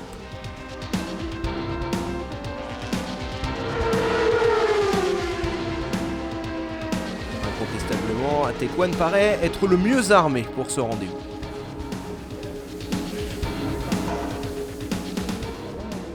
Alvaro Parente, le leader du championnat, fait partie lui du deuxième groupe. Un deuxième groupe où Miguel Molina signe le deuxième chrono. Et c'est bien le portugais du Tequan Racing qui se montre le plus véloce. Il signe même le meilleur temps des 2 groupes confondus et arrache la pole position. Double succès donc pour l'écurie Tequan avec ses 2 voitures en première ligne. Satisfaction également pour son rival au championnat, le Britannique Ben Hanley finalement 3e. Nous avons raté une bonne heure de session jeudi à cause de problèmes électriques. Du coup on s'est retrouvé un peu derrière, mais je pense que ça a été une bonne performance pour l'équipe et moi-même aujourd'hui. Nous sommes donc confiants pour la course. Malheureusement Parente est pris en excès de vitesse dans la voie des stands et perd son meilleur temps de la séance. Il partira donc de la deuxième ligne aux côtés d'Hanley. On ne se focalise pas sur Parente, nous sommes ici pour gagner, donc notre priorité est de remporter la course, et avec un bon départ et un bon arrêt au stand, je ne vois pas pourquoi on ne gagnerait pas.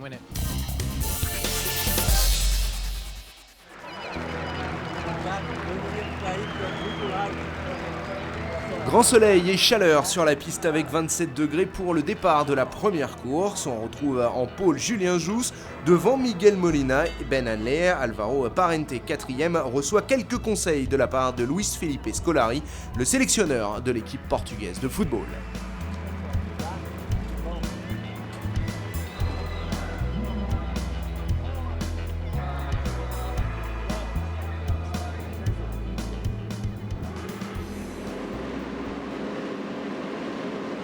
À l'extinction des feux, Miguel Molina réalise le meilleur en vol et passe tout de suite Julien Jousse, mais c'est derrière que l'action se passe. Ben Hanley se retrouve dans les airs, il effectue plusieurs tonneaux et atterrit sur le mur des stands.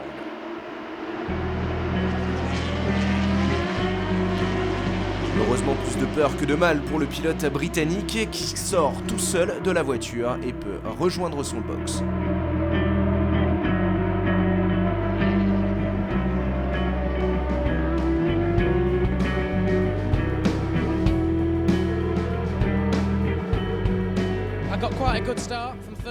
Et j'ai plutôt fait un bon départ depuis la 3e place, j'arrivais assez vite sur Molina, donc j'ai dû lâcher un petit peu les gaz et me déplacer. J'ai perdu un petit peu de temps, mais surtout, je me suis déplacé sur l'avant pour empêcher quelqu'un de prendre ma position. À ce moment-là, je me suis fait taper à l'arrière et je suis parti en tonneau. C'est vraiment ennuyeux pour le championnat, c'est pas bon.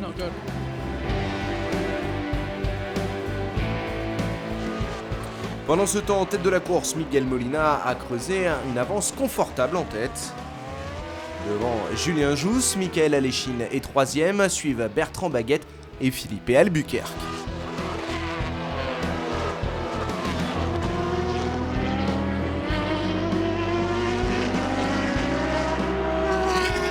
Mais de la fumée sort de l'arrière de la voiture de Bertrand Baguette, son pneu arrière gauche est endommagé suite à son contact avec Hanley au départ. Le pilote belge doit donc repasser par les stands pour changer son pneu. Il repart le plus rapidement possible, mais évidemment perd pas mal de positions. Pendant ce temps, Miguel Molina opère son arrêt obligatoire, suivi de près par Julien Jousse qui s'arrête à son tour.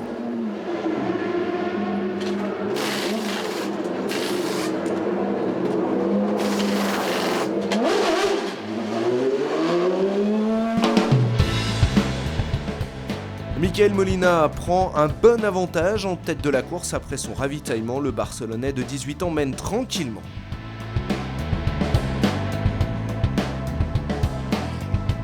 Deuxième position toujours pour Julien Jousse, toujours devant Michael Aleshine. Alvaro Barba pointe lui en 4e position mais va rapidement récupérer la 3e place. En effet, en vue de son 2e podium de l'année, Michael Aleshine roule soudain au ralenti. Problème mécanique pour le Russe, le 5e de la saison. Sa petite amie comme l'ensemble de l'équipe Carlin n'arrive simplement pas à y croire.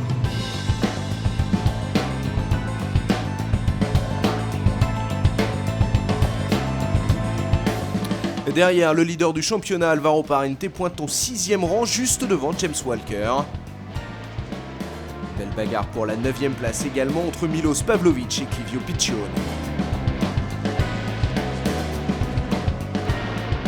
Mais au final, c'est Miguel Molina qui s'impose, pour la plus grande joie bien sûr de toute l'équipe du Pons Racing. Une 2e place pour Julien Jousse devant Alvaro Barba.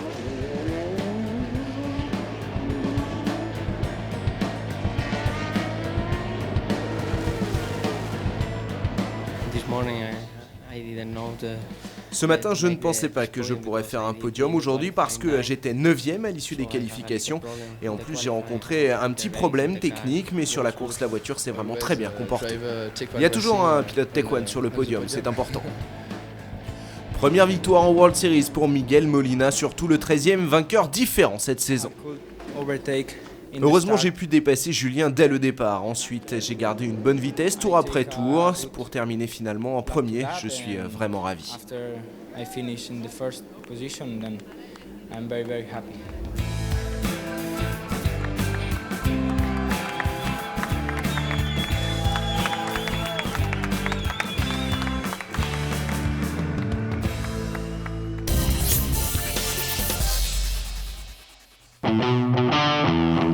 Il y a des points communs à chaque course automobile, les Grid Girls. Un motif de distraction pour les pilotes peut-être, mais une joie pour les ingénieurs et le public. Alors, question épineuse, où trouve-t-on les plus belles Grid Girls? Et l'opinion semble divisée. Je pense sans aucun doute que c'était à Donington. Je dirais Budapest et Estoril en deuxième. J'ai une petite amie, vous savez, alors je ne peux pas répondre à cette question. Sure, here in Portugal. Here in Portugal. I don't know. Je ne pense pas que je puisse répondre comme il faut, ma petite amie est à côté. Yeah, in Portugal. Ici au Portugal, bien sûr, ce sont les meilleurs. Je dois dire que Donington m'a beaucoup marqué. Je pense que Renault UK possède les plus beaux spécimens. Je pense que juste derrière, il y a le Portugal. Et je suis très optimiste pour Barcelone. Parlez-nous des filles de la grille, ça n'est pas trop distrayant pour les pilotes? Pour moi, définitivement. Je ne sais pas si pour eux ça les trouble, mais moi, c'est sûr. Parfois ça peut l'être, c'est vrai que c'est plus difficile de rester concentré quand vous voyez ça dans votre voiture. Je pense que la concentration est déjà là et que vous avez juste à rester focalisé sur la course. C'est sympa d'avoir quelque chose à regarder en attendant le départ. C'est une bonne chose parce que toute l'attention s'en va, un peu parce que vous avez une fille sympa à regarder, vous ne pensez pas au départ, vous pensez juste à la fille. En fait, il n'y a que les pilotes homo qui n'ont pas de problème.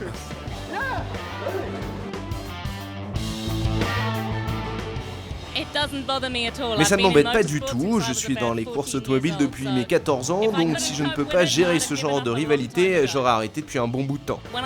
Et puis quand je pars en première ligne, j'ai une grid girl comme les autres. Vous ne préfériez pas un grid boy? Si, bien sûr, surtout s'il est mignon.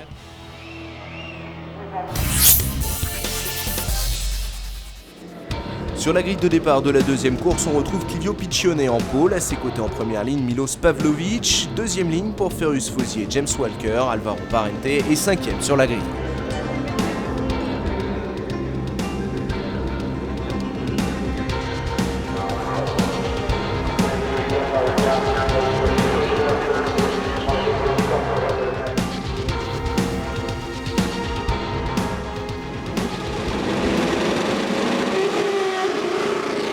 Au départ, Clivio Piccione prend le meilleur en vol et mène immédiatement devant Pavlovic.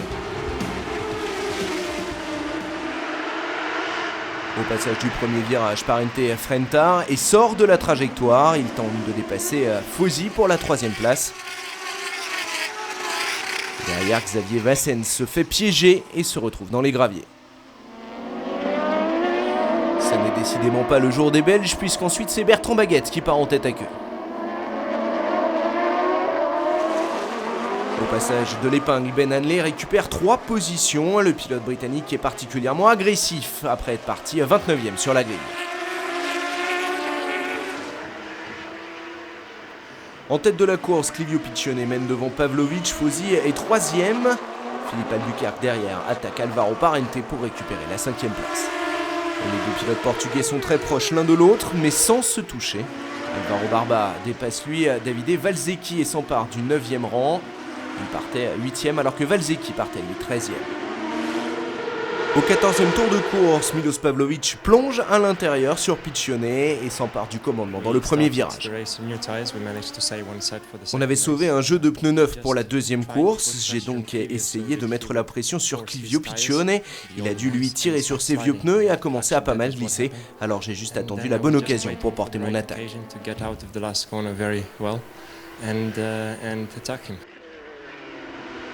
A son tour, Ferruccio Fosi attaque Clivio Piccione pour s'emparer de la deuxième place. Derrière, l'équipe Prema Power Team pousse Ben Hanley à rentrer au garage. Sa course est apparemment terminée. Parente se retrouve lui sous la pression de Philippe Albuquerque pour la 4e place, mais défend toujours son bien dans le premier virage. Malheureusement, à force d'attaquer Parente part à la faute, il sort large, Albuquerque le dépasse, tout comme James Walker et Alvaro Barba. Parente est désormais 8e. Ben Hanley est de retour en piste, explication, parti trop loin pour marquer des points à la régulière, le Britannique a chaussé des pneus neufs pour aller chercher les 2 points de bonus du meilleur tour en course. Et finalement, après 2 ans infructueux, 2007 est décidément la saison Pavlovic. Milos va décrocher sa 2e victoire de la saison. À 27 ans, il rejoint Alvaro Parente, lui aussi déjà 2 fois victorieux en 2007.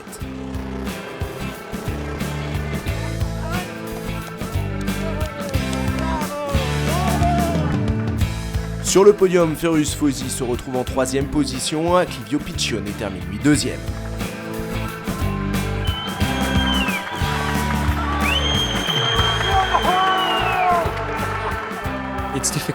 C'est difficile pour moi de penser au championnat, mais une chose est sûre, tant que ça reste mathématiquement possible, je vais donner le meilleur de moi-même pour tenter de le remporter. On verra bien ce qui se passera à Barcelone. Et pour décrocher le titre, Pavlovic doit battre Parente, qui devance désormais le Serbe de 31 points, avec 38 points encore à distribuer. Situation similaire pour le dernier prétendant au titre, le Britannique Ben Hanley, 2e du championnat, mais 22 points derrière le leader Parente avant le dernier rendez-vous de la saison.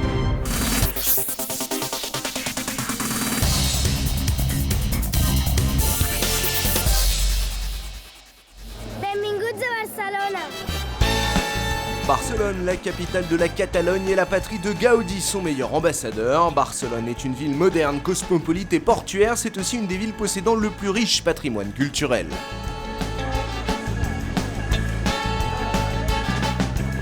Installé sur les collines surplombant la capitale, à Montmeló, le circuit de Catalogne offre la toile de fond de l'ultime et décisif week-end du championnat de World Series by Renault 2007. Et la foule s'est rassemblée en masse pour assister à cette très grande finale en perspective.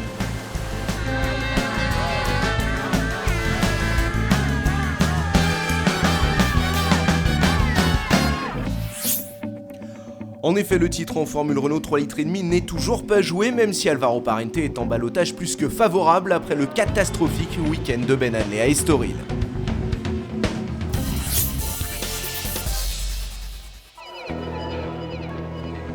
Les voitures se positionnent sur la grille de départ de la première course où le soleil brille, améliorant considérablement l'état de la piste encore humide lors des essais du matin.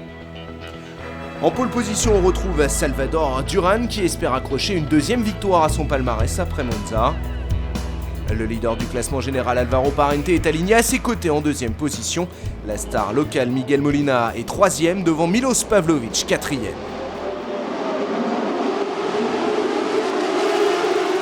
Au départ de la première course, Salvador Duran prend immédiatement le commandement devant Parente et Molina alors que Pavlovic tente de dépasser.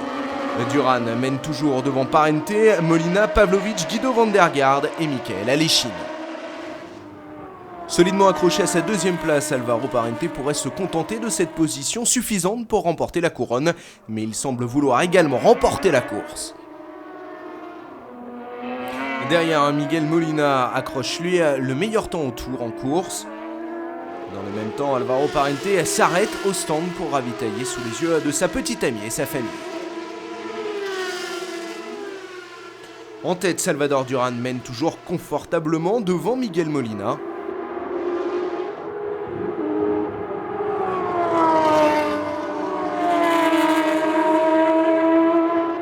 Les 2 pilotes qui rentrent au stand en même temps. Duran est juste devant Molina, il hésite un tout petit peu avant de sortir des stands et Molina en profite pour le devancer à la sortie. Explication avec ce ralenti devant Duran, le préposé à la sucette de chez Vittori se trouve juste sur la trajectoire du Mexicain. Quelques dixièmes de perdu pour Duran, mais suffisant pour permettre à Molina de prendre la tête. L'Espagnol se retrouve donc en tête de la course devant Duran et Parente, 3e.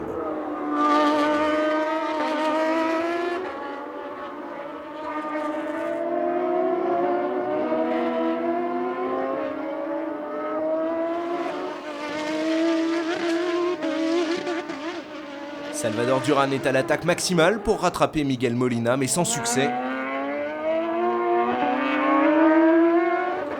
Derrière, Ben Hanley qui partait de la 15e place est revenu en 10e position, mais n'a plus aucune chance de remporter le titre. Et au final, c'est donc Miguel Molina qui remporte sa deuxième victoire en moins de 7 jours. Du côté de chez Tech One, évidemment, on se prépare à faire la fête. 3e position pour Parente, suffisante pour remporter le titre.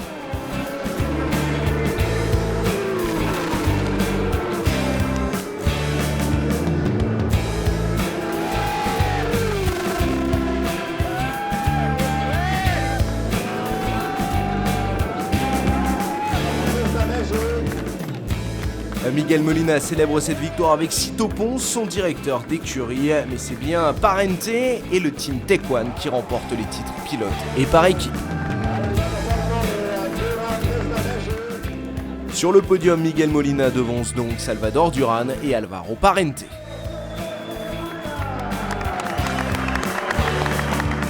I'm very excited because je suis vraiment satisfait parce que gagner ici devant tout ce monde, des gens de mon propre pays, c'est une grande satisfaction. J'ai vraiment couru pour eux aujourd'hui. Je suis particulièrement ravi.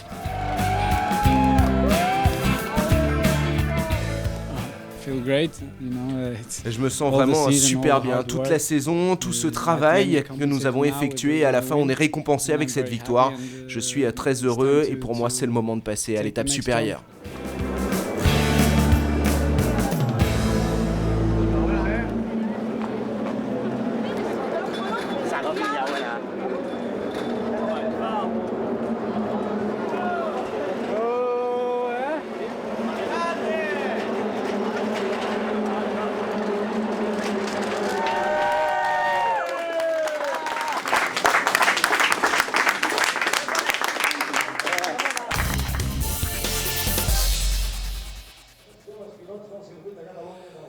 Au départ de la deuxième course barcelonaise, la dernière de la saison, on retrouve Alejandro Núñez en pole position.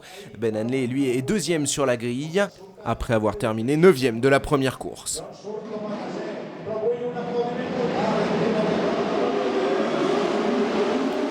Au départ, Núñez se met immédiatement en travers pour tenter de bloquer Hanley. Du coup, Bertrand Baguette, qui a réussi le meilleur en vol, les dépasse tous les deux et se pose immédiatement en leader.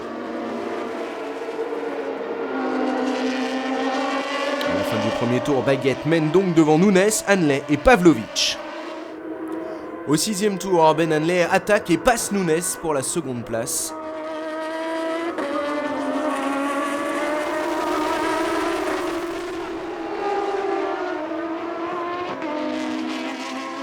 En tête de la course, Bertrand Baguette mène toujours, mais Ben Hanley est plus rapide et se rapproche très vite. Hanley est une demi-seconde plus rapide au tour et se retrouve rapidement juste derrière le leader. C'est une belle bagarre qui commence pour les deux pilotes. Baguette a déjà décroché un podium cette saison, une 3e place, et il aimerait bien offrir à KTR sa 2e victoire de l'année. Hanley de son côté devance toujours Pavlovic d'un unique point dans la bataille pour la 2e place au championnat. Une victoire l'aiderait donc à masquer la déception provoquée par la perte du titre face à Parente. Hanley attaque immédiatement au passage du 11e tour et dépasse Baguette pour s'emparer du commandement. Au final, Ben Hanley décroche ainsi sa 2e victoire de la saison. Il n'est que le 4e homme à le faire. C'est assez pour faire le bonheur de tout le Prema Power Team. De son côté, Alvaro Parente assure le spectacle en célébrant son titre de champion avec des donuts.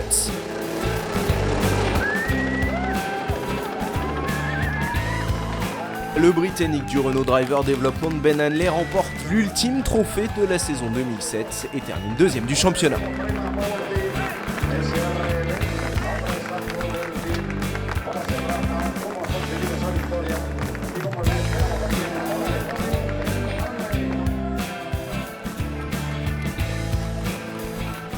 Tout le monde m'avait dit qu'il fallait que je gagne la dernière, c'est bon pour moi.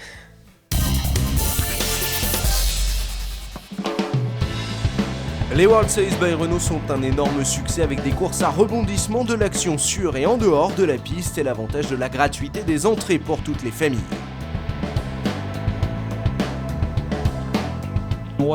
Ce qui est exceptionnel, c'est que les World Series sont devenus le 2e événement le plus populaire dans tous les pays où ils se sont déroulés, quelquefois même le plus grand événement de sport mécanique des pays, et c'est quelque chose dont nous sommes particulièrement fiers. D'une manière ou d'une autre, le challenge est de pérenniser cette formule gagnante et il y a des changements qui s'opèrent dans ce sens.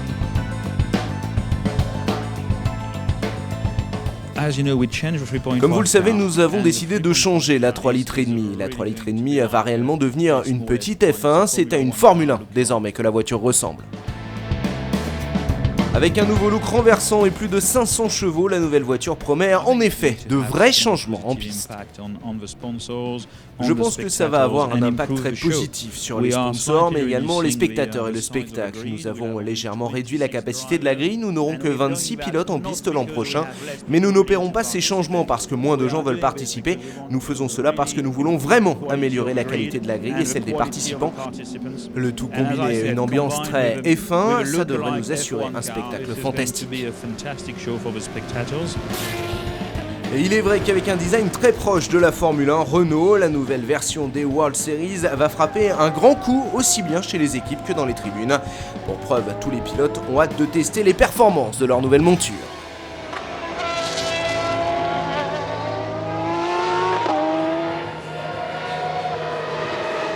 Sacré champion de 3.5 en 2007 et surtout vainqueur sur les deux circuits références pour tout pilote, Monaco et Spa-Francorchamps, Alvaro Parente a éclaboussé de sa classe le championnat cette saison.